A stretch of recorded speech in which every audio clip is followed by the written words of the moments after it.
amawulire ganu gali basiye muno.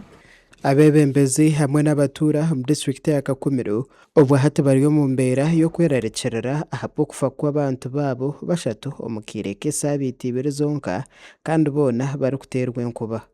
Omukwezi kwa mukaga kurekwa enkuba ekatera abantu batano omugombora ya Narweyo kandi yayitaho abantu babiri abekemwe enshuminche ezihingwire enkuba yongere yatera kandi yita agasana rujumba hamwe na Helena Sazi mbwenu kosha nyimwe bazyo enkuba hamwe eisire omushija w'emyaka 30 Amos Bayihangane echeretize abantu batandika okutekereza ngo bashemerire kuba hariho ekizibu ekitakamanyirwe. Tuli hano omukikanga abo omurundi ogundi omutaka waitu Amos ateirwe enkuba. Wiki ewoire abaana baitu babiri awo Mitembo mu LC ya Mitembo mu igombora lino lya Kasambya lyo nyini bakaterwa enkuba baferawo. Abebembezi hamwe bashaba abanyadini haciro kugira ekibagamba ahanshongeji kandi abantu bakahumurizwa bakareka okwekwasa ngo gabasa kubagarana amarogo.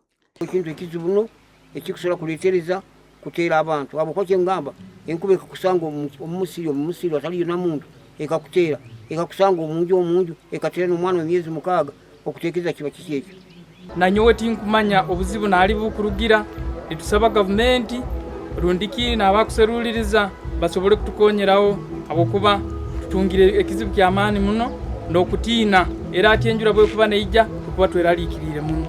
Julius Sebwate chairman w'egomboro ya Kasambya we nashaba government okushomesa abantu okuba kubasa kwetangira menkuba na mnonga omubwire nkobo.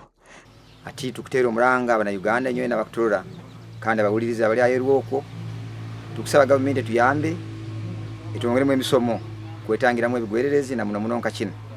Aho mpikiraho nsangira omwana wange ko aterwe enkuba tino omuntu omwisire tisangira obuhuta bwona kandi niho ndikwikiriza nati kumuzika tariho obuzibu bwona tariho omuntu omwisire.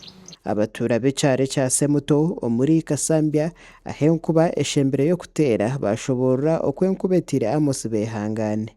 Nyonyo mwazana ndi musiri mumwebazo ndikore cyebazo yanda baho yambuza ni mukabenisoni kuwahinga kiro nenki namujaza nibwo nahikaho narwana nyowe ndikora he cyebazo ngo ndikwiruka nandi weyiguru kujyahinduka atari kurireba namugira ndi kurireba ndenda kwiruka nkakora kinkataha nandi we nanyowe ndikuruga mu cyebazo ndenda nsirimuke ndabire mu misiri yanje yife hano ntiye yambuza konkanishazinga namugamba abwira buno zabiri 12.